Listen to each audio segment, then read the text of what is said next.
pleasure of introducing now Dr. Nathan Tykocki, assistant professor at Michigan State University. He's going to tell you about his journey. Yes. So I don't need to repeat it up here.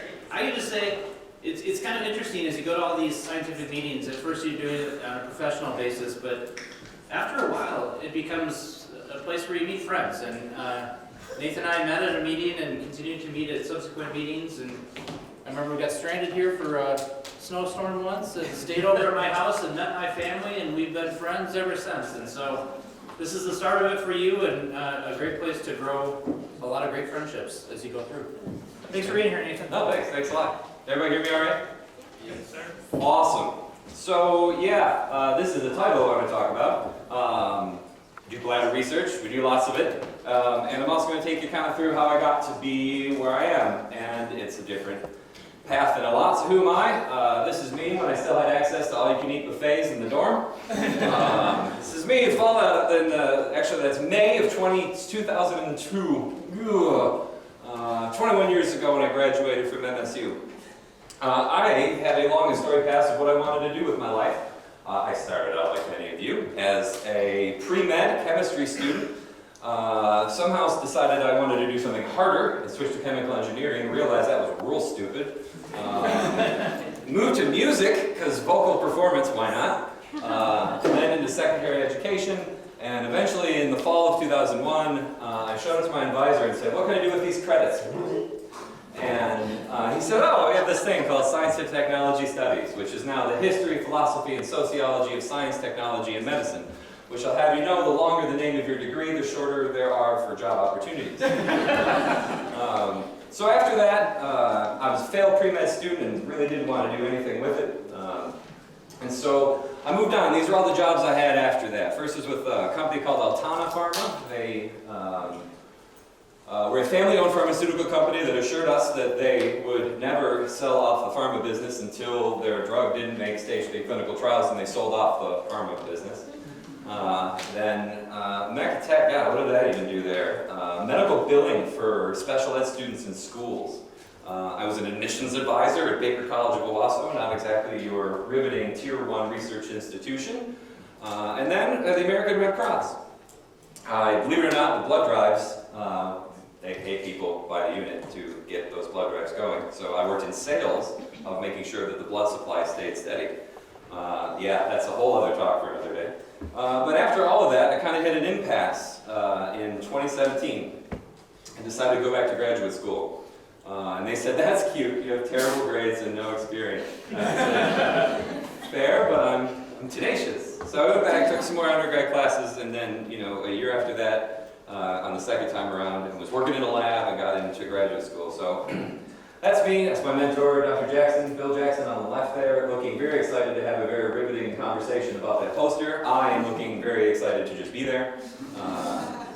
And then after finished graduate school, I moved on to the guy you see on the right. That's Mark Nelson. He was my postdoc mentor at University of Vermont. And he is why I ended up getting into this bladder research.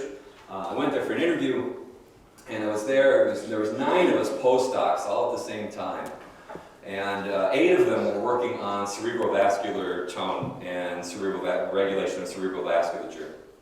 I said, I don't really want to work on brains. He said, okay. I have this other project, trying to figure out why people feel like they gotta pee. I said, we've been peeing since the beginning of time and we haven't figured that one out. And he said, no. I said, well, I'm sold. That's really interesting. How seldom do you get this chance to work on a subject matter that isn't disease, right? There's nothing weird. We don't have any diseases or diabetes or any of this stuff. We just try to figure out how it works normally. It's great. Complicated, but great. Somewhere along the line, about 2015, I met this guy, Dr. Ricky, we saw earlier. I didn't have a picture with Chad, I only had a picture with Will. And I've been hanging out with all y'all ever since. Moved to Michigan State in 2018, back to my alma mater for a tenure track position, and that's the lab in 2019 before we shut it down in 2020 to open it again in late 2020. And then, yeah, there's my smiling face now, doing all sorts of weird stuff where we fabricate stuff in the lab and do science, and it's really a pretty stinking cool job in the end. I'm glad I did it the way that I did. I don't think I would be here right now if I would have tried to go to grad school right out of undergrad, but then that's mostly because I had a 2.76 grade point average. But anyway, you hear all about the things that you're doing and all the different directions you can go, and every single one turns out right, so just keep going whatever it is. Like, it ain't so bad, I'm just a little bit older than some of my peers. So, enough about me, more about me as we go on, but we'll talk about the science. And so this is my favorite part of when I give this talk. We get to talk about the bladder. And this is taken from the study guide for USMLE as well as nursing flashcards to help students study for what they need to know about how the bladder works to get licensed. And in short, you see these two things right here. Number one, bladder fills, stretch receptors in the bladder fire, goes up and tells your brain that your bladder's full. In response to that, your brain sends signals back down to your bladder through parasympathetic nerves, says contract, and boom, you void. Here's a big problem. We've been looking for that for, 100 years, forever, that stretch receptor. It's assumed. It has never been found. Every single time we say we found a stretch receptor, we haven't. We don't even know that it's stretch that's actually being sensed to tell your brain that the bladder is full. Yet, nearly, if the keys work, all of our drugs for treating incontinence and different incontinence-related disorders target that. They target the smooth muscle contraction. They make your bladder not be able to contract. Nowhere in shape or form is that what actually drives the problem. It makes a heck of a lot more sense to target this. Target the thing that's sensing it in the first place. But we can't because we don't know how it works. So that's where we've been working for the last 15 years, at least for me. So this is a cross-section of the bladder, and credit goes to my graduate student, Pragya, who did this on the multiphoton.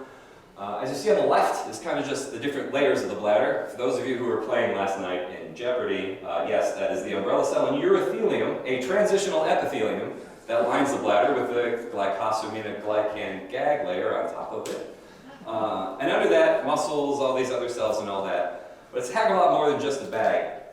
The thing that's really interesting is what you're seeing on the right is actually a cross-section of a mouse bladder. And now we're floating through it. This is just gratuitous for me because it's just like a cool movie. I mean, I'm not showing anything fancy, but it just looks neat. So the purple is collagen. And green is whatever cells we can mark. And the reason I show you all this is because there's a heck of a lot more collagen than there is in the picture that I have drawn on the left, where you see just that wee little lamina propria there. There's actually a ton of extracellular matrix to the bladder that takes up the majority of the space. It's not just this massive muscle bag that contracts to empty. There's a whole lot of structure to it that gives it those properties to be both stretchy, but also the capacity to contract and empty and not rupture if you were to say, get in a car accident or bend over too fast or something like that. The thing that's really wild about it is, while it's going, this is not a passive process, this idea of bladder filling. So what you're looking at here is intravital microscopy. So we have an animal under anesthesia here. We're looking into its abdomen through a fancy abdominal window that we made, and we can look at the bladder. And what you can see is that it's not just filling. It's moving, it's grooving, it's bouncing all around. And what you can see at the top there, it kind of gets bright. Those are calcium signals going up in the smooth muscle, which goes up just before the muscle contracts. So it's just a way to see that there's these motions and micromotions and transient changes in pressure that occur the whole time while your bladder's filling that basically we're completely unaware of for the entirety of that filling. Now, when it comes to how we start to measure this, we could look at how these bladders fill ex vivo. That's probably the easiest way to do it. So we take them out, we cannulate them, and we start to fill them externally at the same rate that we would internally. And what you can see here, and this is just part of the things that we work on in the lab, is we do this thing with stress. I'm going to digress about this for a minute, but it's not that important, so we'll get back to it later. It's kind of mean, but we essentially bully juvenile mice. It's a model of social stress called social defeat stress. You put a big, nasty, old retired breeder with them, they wail on each other for a little bit, and then you stick a divider between them. It's basically like having to sit outside the principal's office with your bully waiting for bad things to happen. And what it does, interestingly, is for those juvenile mice, they're exquisitely sensitive to this stress in terms of their bladder function. And what we did is we looked at how these things fill, and what you can see is if we get control of the black line, the moderate stress, which was an hour of day with their bully, or the super stress, which was 23 hours a day living separated from their bully. I didn't say I liked myself, I just said it's what we do. You can see that the bladders get progressively bigger. Right, so we have a greater capacity. You also see those little lines, the little wavering things. That's not noise. That stuff here in the middle is actually these little transient pressure events that happen when that bladder's moving around and all that. Now, where this gets interesting for me and for my lab is this one. So we have this bigger capacity, but if we looked at the voiding behavior of that animal, so how it went to the bathroom, it would have what we would consider overactive bladder. They pee way more often than the controls, way smaller volumes. But we get to the super stress, it's the exact opposite. They have these giant floppy bladders. They pee like once a day, and a massive amount of urine at a given time for a mouse, almost twice the size and twice the volume of what the controls were. So the reason that's confusing is because we see this progressive increase in size, but complete flip in phenotype in terms of what disease they have. And this is what the question we were asking, is how can a bigger bladder be both overactive in one sense and underactive in another? And what it turned out to have to do with is all about this idea of compliance. Compliance is something we measure clinically all the time, and for the clinical sense, it's a very nice number because you can do this thing with cystometry where we fill the bladder externally with fluid and measure pressure, measure the volume that went in, measure the pressure, we look at the change in volume over a change in pressure, and boom, we have this number they call compliance. There's two different times that you can look at that, so if you're looking at it clinically, we usually look at this initial phase, right? So when the bladder fills, there's a while that the pressure stays pretty low as the bladder is expanding, and as we look at that change in volume or change in pressure, we want it to stay low over a longer volume range. That's what we look at. Cool. The problem is that this, as a measure of compliance, of how stretchy something is, I guess, is only true if every single one of our bladders are the exact same thickness and size, which I think you can guess is probably not remotely close to true. So you have this idea of compliance as this measure of function, and clinicians do this. They're like, oh, this compliance is low, or you have a very highly compliant bladder. Well, what does that actually mean? And so what it turned out to be, that compliance from that measure, although it does tell us some interesting things in the ability to know a change if you were to know it relative to the individual themselves, is it really compliance in terms of like what the material is in the bladder wall? So there are other ways we could do this. Now I want to know an answer to this question. Who in here loves math? Sweet. This slide's for you. Good, great. Now we talked about that. Here's why I don't love math or physics. This is actually a picture of my undergraduate transcript. There's my freshman year grade in Calculus 1 and my sophomore year grade in Physics for Scientists and Engineers. Now you know why I moved to vocal performance. Full disclosure, I went back and retook them later and passed. But for those who are a little less into all of that math, here's compliance in terms of an engineering perspective, how we think about it. And so we think of there being a force that's being pressed outward against the bladder wall as it fills by the liquid that's inside it. And that turns into a tangential stress the other way, across the bladder wall itself, right? This is physics 183, which I learned the second time around. So right, so you're pushing out from the inside, and then you have strain that goes around the outside. And so what we end up doing here is calculating this as a matter of stress versus stretch. So stress are those numbers that you see there, and stretch is just the change in diameter versus the initial change in diameter. So if somebody were in a Mechanical Engineering 101 course, this would be covered there as well. But there's things that we need to know to be able to do that. One of them that you see there is the thickness of the bladder wall. And so we'll get to all of this, how we do it in a minute. But these are all the sorts of measures that we need. Now, why do we do this? So remember I said that we have this whole increasing the capacity here leads to totally different phenotypes. And so what we found out is even though that one bladder, the red one, right, is, this red one here, is way bigger, it's not because it's stretchier. It's actually far stiffer. Collagen is about 1,000 times stiffer than everything else. Oh yay! Hey, Mason trichrome staining from yesterday. Guess what the blue one is? Collagen. Nobody remembered that from last night. Thank you, Chad. It's not green in mine.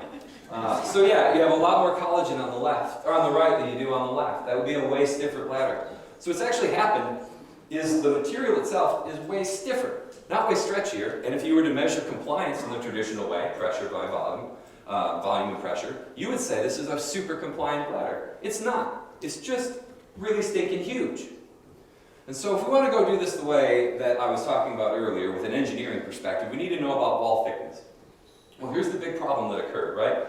Bladder filling occurs in 3 dimensions. It's a sphere, essentially, a spheroid or an ellipsoid. But most imaging paradigms that we have do this in 2 dimensions. Well, that doesn't cut. We need more.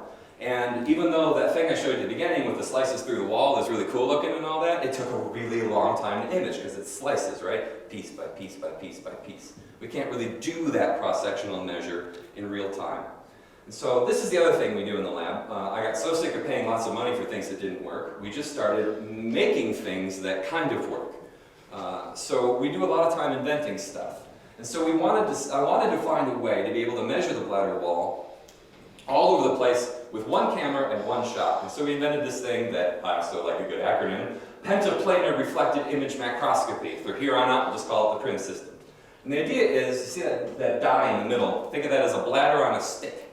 So we can cannulate a bladder, stick it in there, and fill it externally, and use a camera above it to measure the bladder in 5 planes of existence in one camera shot all the time. And so this is what you get. Excuse me. So this is, as I said, a bladder on a stick. You can kind of see these micro motions happening. You can see in a few of them the walls start to move around, so you can see those little transient changes in pressure. And what we're able to do now is then go back, because we know the exact angle of these mirrors and the exact placement of the camera itself, and use that to measure each of those different areas, and we then project that to make an ellipsoid. So we assume it to have a radius of a circle that's equal in area to the red one, right smack in the middle, and then average the other 3 or 4 to get an ellipse that's the same. So we just take that and turn it into this. I said we needed thickness. That's what ended up being the cool part of this. My graduate student also figured out that if we filled the bladder with food coloring instead of just clear solution, that the way that the lighting was organized in the camera, we could actually get a pretty close facsimile of what the bladder wall thickness is just based on the properties of the light, right? The bladder gets real thin as it fills. And so if you're looking down the top, the thickest bit is going to be that wall thickness, if that is in focus. And it's because there's a publication under there, you know that we went and validated this with actual thickness measurements using the same microscopy earlier. And it turns out it's really, really, really close. So now we can actually go ahead and make understand the full volume of the bladder wall, and then the engineer that I work with all this on, Dr. Roca-Bianco, was ecstatic because she's like, these things make sense now, we can do all the real math. And what became really interesting is things like this. So these are just 2 example bladders where we did the pressure volume that we normally look at, fill it and look at the pressure. And in the first one, bladder 1 is way to the left of bladder 2, meaning it would look like it was way less compliant. But when we correct for how much wall volume is there and actually measure stress and stretch, you end up seeing that bladder 2 is actually far stiffer. Bladder 1's just tiny. And so we had 2 completely different assumptions as to the outcome of what was going on with those bladders, just because in the first one we didn't have any idea the difference in actual size and volume of the bladder itself. So why do you care? You probably don't at this moment, but hopefully by the end you might. So what we end up working on in the lab and what we do with all of this is one of the things that is disease related that we're keenly interested in is understanding the relationship between inflammation and bladder dysfunction. So it seems like a lot of different bits of bladder dysfunction in interstitial cystitis or in UTI have been related to the inflammation that's going on, and these mast cells have been implicated throughout. If you don't know what mast cells are, they're the kind of thing that releases histamine that you get hives and allergic reactions to, but they're also pretty prevalent in the bladder. And so we had a whole grant looking at how mast cell degranulation releases all this stuff that turns on sensory nerve outflow and makes the detrusor more contractile. And we wanted to keep going with it and say, okay, well we have all this extracellular matrix, that's what makes the bladder wall stretchy. What happens happens to that when these mast cells degranulate. And so we have this drug, what its name is, doesn't matter, it's compound 4880. It's called that because it was never good for anything else, so we didn't give it a cool name. It just kind of stayed as that. It's just a polymer, and what it is in the literature, it's like the mast cell activator. Like that's what people use to turn on mast cells, cause them to degranulate. So we did this, right?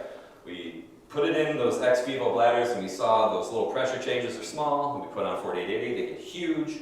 And then we looked at it in vivo, so we looked at animals in terms of their doing cystometry, looking at the time between their voids, and they void way more often. So this is overactive bladder. So we're like, sweet, cool, degranulate, bladder goes nuts. Animals have overactive bladder. So what does it do to the material properties? And so these are the two next to each other here. The one on the left is before 4880, the one on the right is after. And you know, another thing about it, I stare at these like all day, every day. I'm like, oh look, clearly the one on the right is way more active, but maybe it doesn't look that way to you. But trust me, it really, yeah, you can kind of see it going kind of crazy. So when we look then at the stress and stretch before and after, we found that what has actually happened is the bladder got more compliant. So it's stretchier, but overactive. And so the question is, what happened to it? And so we use this cool thing, these collagen hybridizing peptides. So they have a fluorescent tag on them. I turned this green just because it's easier to see. They're actually red. But it looks like a piece of collagen, and it'll only stick to collagen in the sample if that collagen's been broken, which would be a sign that the matrix has started to be degraded, and it may be why it's stretchier. And so I've made these way brighter because I knew this room had a funky projector. So you see on the left, that's just the control, where you nice little lines of collagen, everything's all stretched out. After that 4880, everything looks like these giant balls of goo. So the collagen has been cut up into pieces all over the place. The coils have started to release from one another, so they're under tension. They're no longer these long, straight pieces. And there's these weird, like, little balls of stuff. I have no idea what the hell that is. But what it is a bladder that's in a bad way. The only other way that it ever looks like this is when we put collagenase on it directly, which would really, quite literally chew it up. So this sort of thing, in other worlds, we talk about this happening in days, weeks, months, as a precursor to fibrosis. This was in 5 minutes. This isn't supposed to happen this way. So that was really, really cool to us that this sort of change in the matrix in the bladder wall happens really fast. And the fact that we have any brightness on the left there in the controls is indicative that it's happening also more often than we think, even under normal conditions. Then we did the obvious thing that my grad student again was like, well, I wonder if this happens if there aren't mast cells. I was like, well, we should do that. And they had mice that don't have mast cells, right? Just go to the catalog, like, yeah, there we go, mast cell deficient. So we did the same thing in these sash mice, and the exact same thing happened. That means they still got overactive bladder, the bladder still got more compliant, so whatever this thing was, it was supposed to be activating mast cells directly, was certainly not activating mast cells directly. And that was really what I was thinking.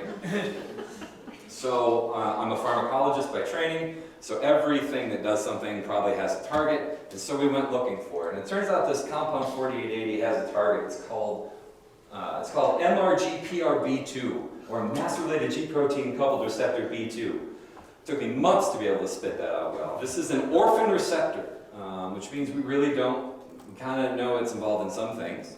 We don't really know what it is and don't know everywhere it is. All we know is that that's what 4880 turns on. It's thought to be this mast cell or keratinocyte specific G-protein coupled receptor, and that's why 4880 does this thing. So we went looking for it.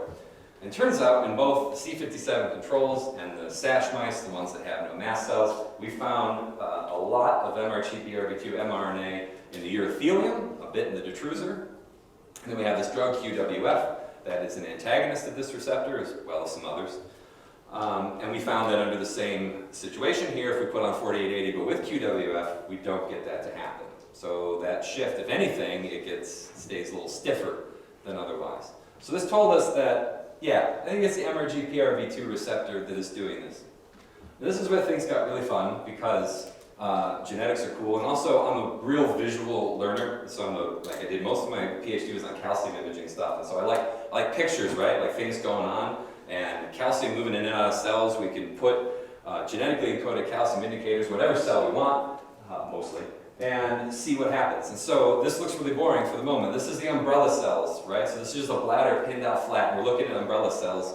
And we have MRGPRB2 as our promoter, and we have a calcium indicator in every cell that expresses that receptor. Turns out that it's the umbrella cells that express a hell of a lot of this receptor very uniquely. Now this doesn't look like anything fun because it's not, because it's at 10 frames a second. But if I change this to 300 frames a second, we see a really different video. So we see all sorts of calcium signals happening in the control, just normal. And what happens with 4880 is they get longer and brighter than they were before. And the reason this is interesting is because if any of you are ion channel physiologists out of there, which you're probably like one of you, but if you did any of it, the time scale we're talking here is wrong. This time scales for this stuff is supposed to be milliseconds or microseconds. They're supposed to be short because high calcium kills things really, really fast. And in some of these, they're staying high and low for 3, 4, 5 seconds, which in a smooth muscle cell is certain flaming death, yet they're able to make these oscillations over and over. So it appears to us that this receptor specifically, in these umbrella cells, this is where we're going after this, to try to find out why. For a long time, we thought the umbrella cells were just quiescent cells that make a barrier that makes the blood-brain barrier look like Swiss cheese, right? Because urine's really nasty stuff. You have an osmolarity like 1600 milliosmol, pH of 5.4. You really don't want to get that near anything that's a nerve. And so we thought that that was just what these things are doing. But it appears they're doing a heck of a lot more, because they wouldn't be wasting all this time with all of these calcium signals and they're responding to them if there wasn't a reason. And so what I hope to leave you with here is that the bladder extracellular matrix specifically is exquisitely dynamic and seems to be a real major determinant of normal bladder sensation. We make measures of bladder compliance all the time, but really what we need to think about when we're doing that is to consider the wall volume, the wall thickness, and the wall composition before we can really make any assumptions about what it means about function. And this new receptor that is hopefully this holds true in all the human samples as well, and then I can just make a drug and I can go retire and go fishing with Chad for the rest of my life. It seems to be highly expressed in the bladder wall, particularly in these umbrella cells, really giving us a new question about what the umbrella cells are doing in terms of driving sensation and function. And so that's really our idea now, is that when it comes to this idea of how fullness is sensed, this idea that there's something elastic in the wall, and when it moves fast, as it moves slow while we're filling, it can just kind of stretch, right? So it just kind of stretches out, it's elastic, it's stretchy. But then when things start to move quickly, we get these little contractions of the bladder wall, little contractions of these area. Well, they resist that, and that pulls on something. Maybe it's the umbrella cells, maybe it's something else. That's what's sending out these bursts of sensory nerve activity. And then as we get even fuller, and we just are stretched all the way, and we're just constantly increasing tension, now we get this feeling like, now it's time that we need to go. So I blew through my own slide faster than I should have. Cool, so this is the favorite part. So I get to say, this is the greatest part about being a PI now, is I can say, I didn't do any of this. These are the people that did it. So the team at the top is, science never happens in a vacuum. I still have very close collaboration with my friends at the University of Vermont, Dr. Jerry Mingan. He's a pediatric urologist. He's a real interesting cat, and he's the guy that is the co-PI in our grant looking at social stress in children and in mice. And the rest of the people that were there. Grant Hennig is who he and I worked together to invent that PRIM system. And then my team at the bottom, Dr. Billy Jones and not Dr. yet, sorry Praga, and Praga Saxon, a graduate student, have done most of the work. And then Dr. Sara Rocabianca is a mechanical engineer that helped me learn that math that I actually do understand on that other slide. So yeah, this is the vacuum that we don't exist in. This is the team science that we do. All the funding at the bottom that we've had over the years, and they're Sparty. And with that, yeah, thanks. And if anybody's got questions, I don't know if we did questions before. We have plenty of time. We got all the way to 1:30. So. Oh yeah, 12 whole minutes. But yeah, so anyway, thanks. And you can ask questions about everything more than just the bladders. I don't care. If you want to talk about, I have so many terrible life stories about where I screwed everything up along the way. I'm glad to share them. Thanks.